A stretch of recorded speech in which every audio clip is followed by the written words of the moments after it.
Okay, so welcome everyone. First, how y'all doing this morning? Well, technically this almost afternoon. Yeah. Still morning. Yes, yes, still morning. Yes. Well, welcome to, I believe it's part 8 of session 8 of Unveiling Genesis. Again, many thanks to Olenka for planning this out, coming up with a beautiful outline of the narratives of Genesis. And today we are going to look at a part of Genesis I really love, Hagar and the fall of Sarah. So last week we looked at the second fall of Abram, and then we also looked at how God made a covenant with Abram, and the uniqueness of that covenant was that usually when an offering is made, the person is saying to God, if I break the covenant, let what happened to this animal happen to me. But in God's covenant with Abram, where he sacrifices he says, Abram, I want you to bring basically every animal that you can sacrifice, which would be a cow, then a ram, then a lamb, also pigeons and turtle doves. And then he says, and split these animals in half. And then there's this flame that passes between the different halves of the animals. This is God's way of saying, if I break my promise to you, Abram, if I break my covenant with you, let what was done to these animals be done unto me. And you don't see this anywhere in ancient literature, the God itself or the deity making this sort of covenant. But God does. This is very unique. So now we're moving on to Hagar and Sarai. And this is about Hagar and the fall of Sarai. Because at this point, they're still not Abraham and Sarah. They get these names from God later. So that's why I'm saying Abram and Sarai. So I'm going to answer, as always, 2 questions. And they are, who is Hagar? And then, what is the fall of Sarai? So who is Hagar? And what is the fall of Sarai? So starting off, who is Hagar? Well, last week, we looked at the second fall of Abram, where he plays a trick on a Philistine king named Abimelech for money. Hey, dear. Early on, he had played this same trick, you remember, on Pharaoh in Egypt. And Pharaoh, in the story, he falls in love with Sarai, and he intends to marry her. So naturally, you see a woman you like, and then you start to negotiate with the family. And you have to understand, in addition to being Abram's wife, Sarai, as you know, was his half-sister. They had the same father. And this was normal in the ancient world for half-siblings to marry. Most royals at that time married half-siblings, and sometimes full siblings. It's all pretty weird, but this caused a problem among the pharaohs. Tutankhamun, the King Tut, as people know him, he was married to his half-sister. And he had physical deformities because of these intermarriages. But this was common in ancient times. And so Abram, he's married to Sarai, his half-sister. Abram, in the trick, what he does is he tells Sarai, he says, when they get to Egypt, you remember the story? He says, just tell everyone, if they ask, who are you, say you're my sister. And so Pharaoh, he sees her, he likes her, and then he begins to seek a bride price. He says, this is a beautiful woman, I want to marry her, and she's a sister, fine, no problem. And in most cultures, and even today, even in my culture, when a bride price is negotiated, it's with the woman's father. But if her father is dead, then the talks go to her oldest male relative. Usually it's an uncle. And if there's no uncle, no oldest uncle, or no uncles around, then you start talking to brothers. And so her father is probably dead by this point. There's no uncles. Her oldest male relative technically is Abram. And so he is doing the negotiations with the Pharaoh. And it's interesting to note that Lot, the nephew that comes along, he says nothing while this is going on. Lot is completely silent. And there are many theories as to why he might have chosen to be quiet. Nevertheless, Abram, he carries on this scam until God has to step in and stop the negotiations. To get Sarai free, because once you're in Pharaoh's house, and the negotiations start, this is an honor-shame culture. There's kind of no going back. People will lose face. In my culture, engagements rarely break up because families start fighting. And so if Abram tells the truth, it's going to be war. And so he's gotten himself in a pickle. And Sarai is in the house and she can't get out. This is Pharaoh, This is not just some local guy. And so they need divine intervention. And so God steps in and he gets Sarai free. And when the truth comes out, Pharaoh, and part of it is he has to save face. Pharaoh says, you know what? He pays her the money. He has to. And then he says, and get out. Go away. Then after Abram after this, he then goes to Philistine country and he back to Canaan, and he pulls the same trick on a Philistine king. And here's what happens. The Philistine king, says, well, why didn't you tell me she was your wife as well? And then the Philistine king, doesn't kill Abram. What does he do? He gives him 1,000 shekels, which probably in today's money is either close to $1 million or a little over $1 million. He pays her off well, and then he says, and here's what else, take any land. I have plenty of land. Take what you want and settle there. So Abram, he pulls these scams, and looking back to Lot, it's interesting, he says nothing. He's only present when his uncle tricks the Pharaoh.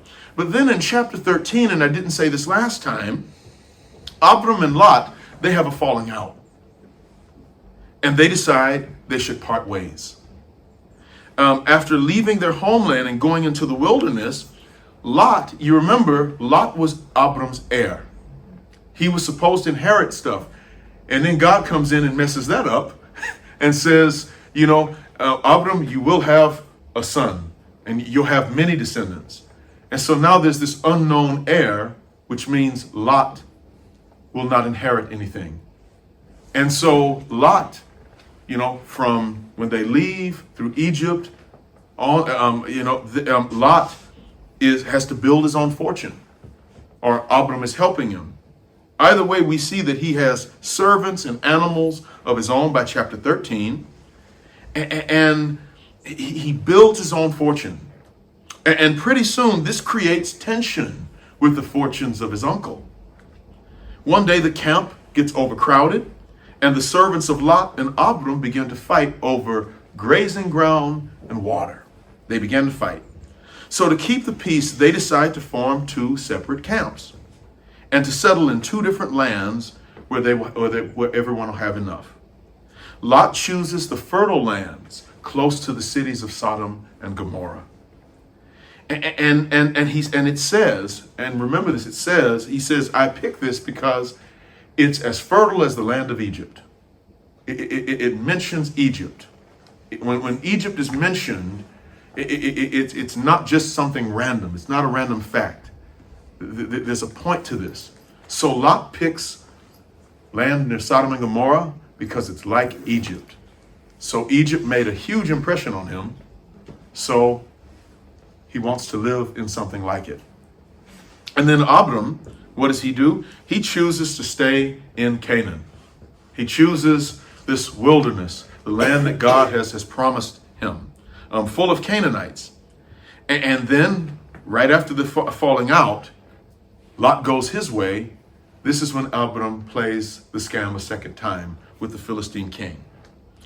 And perhaps, I'm going to say more than perhaps, you can kind of see this in the text.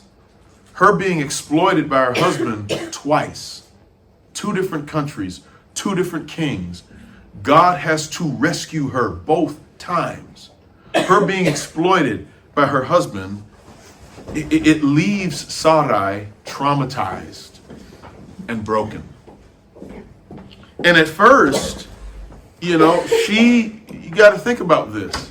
They're kind of in retirement in Haran. They've lived their life. She wants to spend the rest of her days with ease. She's got Lot, her nephew that she's probably helped to raise. So when Abram dies, somebody's there to take care of her. Her life is secure. And then he hears from this random one true God and leaves it all. And she follows him supports him. She believes in God's promise. But the 2 falls of her husband, these 2 scams, they seem to shake her faith, and they make her doubt. And perhaps she began to miss the comforts that she had in her homeland. Life was not going the way she expected for it to go. And the story starts showing her getting mad and resentful with God. In fact, one day, she says to Abram, the Lord has kept me from having children. She blames God. God has kept me from having kids. God has kept me barren. And then she tells Abram, she says, so you know what? Since God has done this to me, then here's what. We need to help God.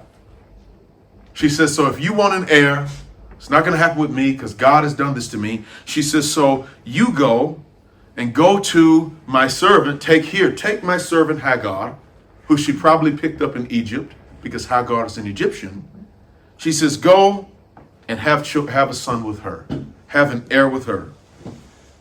And so, in short, going back to this with Hagar, she's an Egyptian. Chances are Hagar was part of what Pharaoh paid when Abram scammed. Remember, this is a time when money, you have coins, but real wealth is in people, in servants, and animals. And so chances are Hagar was a part of Pharaoh's payment with this scam. So Hagar has been exploited by the Pharaoh, and now she's being exploited by Sarah. It's crazy. What's interesting is that Abram, Lot, and Sarai, they all look to Egypt in one way or another. And they use it in different ways to deal with their doubts and their disappointments. Abram goes to Egypt to escape a famine in Canaan. He goes there because things aren't looking good in Canaan, so he goes to Egypt because things aren't good. He doesn't stay where God told him to stay. God said, this is the land I'm going to give to you. And God didn't tell him to leave. He goes to Egypt. Lot chooses land that looks like Egypt. And Sarai uses an Egyptian servant to give her husband a son. Instead of trusting God's promise, they place their trust in Egypt. And the end result is that each of them has a fall that brings great harm to others. Abram harms Sarai twice by exploiting her to kings. Lot eventually harms his family and his servants by settling near two dangerous cities. And Sarai, who starts out as a victim, she becomes a victimizer. She victimizes a person. She harms an innocent servant. Just as Abram had exploited her and abused her, she exploits and abuses Hagar. After Abram sleeps with Hagar, she conceives a child, immediately. And this makes Sarai's resentment grow, and the abuse gets worse. She starts blaming Abram for the servant getting pregnant. And yeah, he is, but so are you, Sarai. And she starts to avoid responsibility for causing the situation in the first place. Another thing, you'll have people who say, well, see, polygamy is in the Bible, so polygamy is okay. Every example you see of polygamy in the Bible is a nightmare. The Bible actually discourages polygamy by showing you these stories. You know, Abram can't even handle Sarai, and now he's got this woman, and you know, but again, Sarai, she starts blaming Abram for this servant getting pregnant, and she avoids responsibility for this situation. And in this case, what you also see is you see a glimpse of Adam and Eve in the garden. But this time, it's the woman blaming the man for all the troubles. Then Abram, what does he do? He blames Sarai to avoid the part that he played. So she goes, look at this servant, Yeah, but you sent Hagar to Abram's tent, what are you mad about? But she blames her husband. And Abram blames her. And then, in response to all this, Sarai takes it out on Hagar until Hagar runs away. So this is answer to the first question: who is Hagar? The second question is, what is the fall of Sarai? Well, instead of facing the truth, Sarai blames this innocent servant. And all of this is taking place before the child is born. If Sarai were alive today, she would be up under a jail because she's beating a pregnant woman that she exploited in the first place. In response to this, Hagar, it's the right thing to do. She runs away. Sarai's probably trying to kill her. And when you're, and for those of us with children, especially before your children are born, you do everything you can to protect them. That maternal, paternal instinct kicks in. And so rightly, she runs away. Hagar is, even though the child is there, what can she do? So, there is no clinic she can go to. There's no doctors there's no hospitals really in these days in this area. So she's thinking, the text shows, there's this fear, protecting her child and protecting herself. Sarai is beating her like a rag doll, and she has to get away. So she rightly runs away, and she ends up in a place that women should never be in ancient times.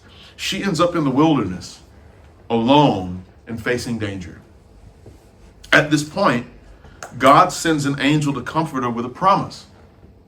So, Abram gets a promise, and this is unique. A woman gets a promise. Sarai, the promise was to Abraham. You never hear, to the promise that I gave to Sarai. Sarai is kind of a beneficiary of that because of her connection to Abram. But Hagar, a woman, gets a promise from God. Shocking. He says, I will increase your descendants so much that they will be too numerous to count. Very similar to Abram's promise. But this person we don't expect, this woman, this Egyptian, this foreigner, this Hamitic person, because Egyptians are from Ham. This Hamitic person gets a promise from God, a powerful one, similar to Abram. Then the angel tells her to go back and to stay with Abram and Sarai. And this was a logical thing to do within that situation. She cannot go back to Egypt. She has no family or friends in Canaan. The safest place for her to be at this point, pregnant and alone, is actually in the house of Abram and Sarai. And in response, God, what she does is interesting. She gives God a name. Remember, God is just God at this point. He's also not revealed himself. In Moses says, what's your name? And then God says, Yahweh, I am. This is way off. But this woman names God. And this is the first time God in Scripture has a name. And she calls him El Roy, which means the God who sees. Hagar also is the first and only person to give God a name in the Bible. And this is amazing because she's not like Abram and Sarai.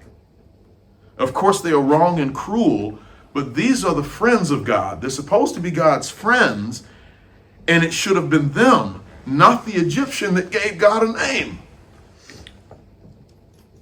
This is crazy. She's not the friend of God. Abram is. Sarai is. They are the friends of God, but this foreigner, who's not a friend of God at all, who's kind of like the woman that anointed Jesus. She's unexpected. She's the one that gives God a name. One would think that God at this point would say, okay, Abram, you're no longer my friend anymore. We're done. I'm going to go with Hagar now.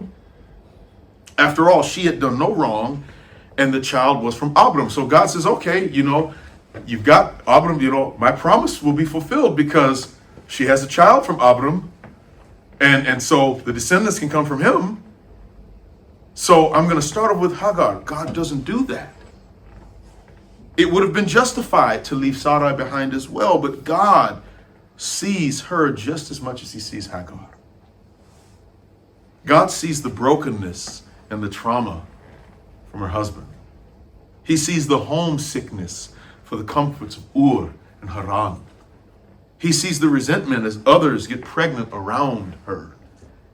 He sees Sarai, and his eyes, this is interesting, the eyes of God in the story are the eyes of the Egyptian servant. God sees Hagar, and through Hagar, God sees Abram and Sarai. Hagar, why I love the story so much is because she's a means of grace to the people who've harmed her. And she reveals the depths of God's friendship with Abram and Sarai. Though they are unfaithful, he remains faithful. And in addition to Sarai, who later has a son, he keeps his promise to Hagar. Some theologians think this as well. They think that what Hagar represents is she represents God, Abram and Sarai's relationship with God. That what they're doing is they're not just abusing servants and other people and exploiting, they're also kind of exploiting God. And Hagar represents God's presence leaving. This is just a theory, not saying it's right or wrong, but it's kind of beautiful. That Hagar sort of represents God's presence departing, and yet God goes back and God sees them. But nonetheless, what Hagar shows is it shows that God is faithful. And he's faithful to Abram and Sarai. And after returning from the wilderness, she gives birth to Ishmael.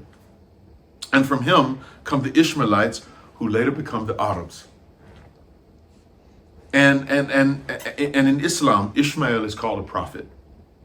And he is honored throughout the Middle East and the Muslim world as a whole. Part of, if you go into, in Christianity and Judaism, we say that Isaac was the son of the promise, and it goes to him. In Islam, they say that Ishmael is the son of the promise, and it goes to him. But despite their falls and the harm that they brought to others, the beauty is that God does not stop calling Abram and Sarai his friends. He does not abandon them. And when it comes to creation, and I'm going to say this every time, every session, God does not stop calling it good. He does not say, well, people are messing up and things are bad. Creation is still good in his sight. Creation is still good despite the exploitation of Abram. It's still good despite the issues with Lot. It's still good despite the abuse from Sarai. It is still good in God's sight, and he still desires to save it, and he still keeps his promise. So that's the end of, that's all I have. Any questions or comments? Please, I would like to ask Isaac, the father, I should go ask Abraham, to sacrifice Isaac for the future living one day. I wonder why should God ask Abraham to sacrifice Isaac instead of giving him a ram to kill? Yeah. Why did he ask? So there are many theories, many perspectives. I'm going to say this. This is the one that I hold to. You know, take it or leave it. You know, you don't have to. It's not a creed or a confession, so you don't have to believe it. This is what I think. It's God testing Abram, and when God tests, it isn't for God to see how faithful you're going to be. God already knows. God doesn't have to do tests for himself. The test is for Abram. When God tests, it's to show the person things within their heart, to show them their motives. You know, as these people are following God, they're questioning like we do. As a pastor, for example, I constantly am questioning my motives. I'm like, are my motives really sincere? Sometimes I ask, do I really believe this? Like God, is my faith true?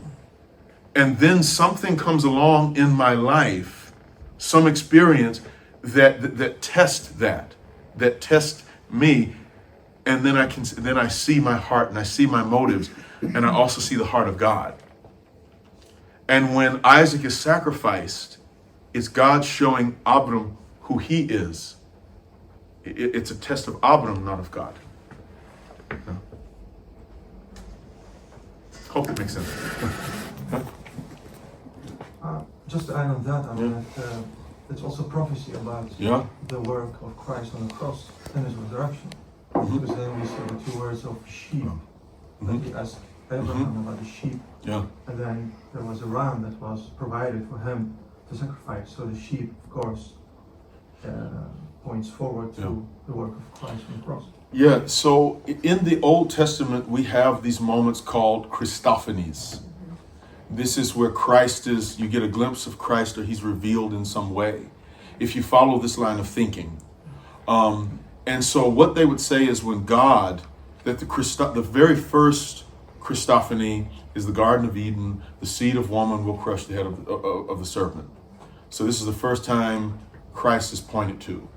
But then another Christophany that comes before the sacrifice of Isaac is when God goes through the halves of the animals and says, if I break this covenant, let what's done to these animals be done unto me.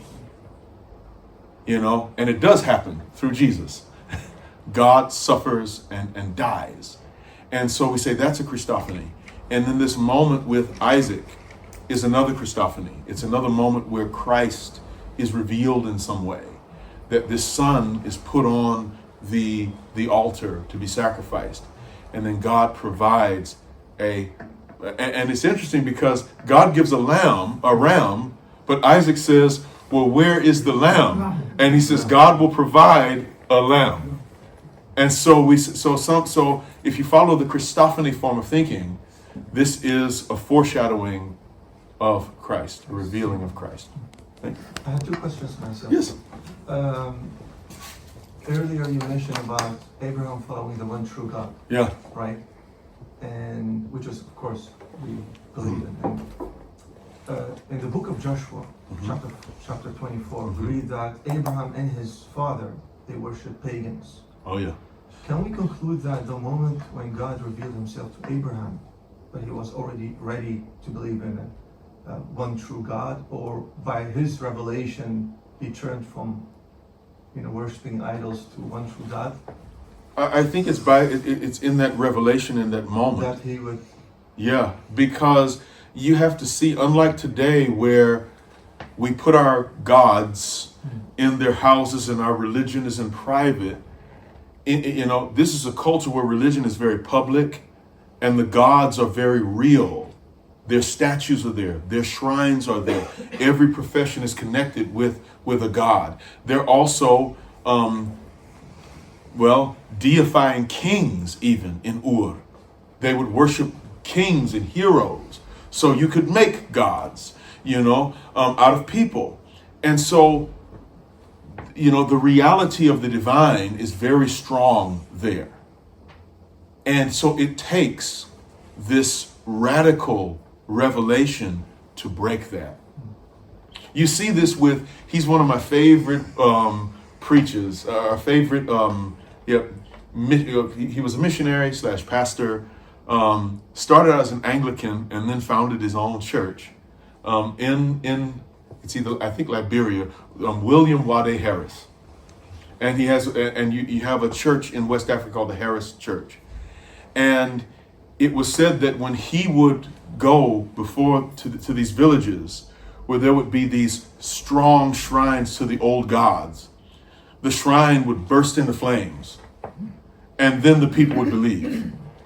In African cultures, in our cultures, it's very similar to Ur. The divine is very real and very embedded into everyday life. It's embedded in our language as well. And so for us to believe, it takes a drastic, powerful revelation. And then, like Abram, we turn. Yeah. And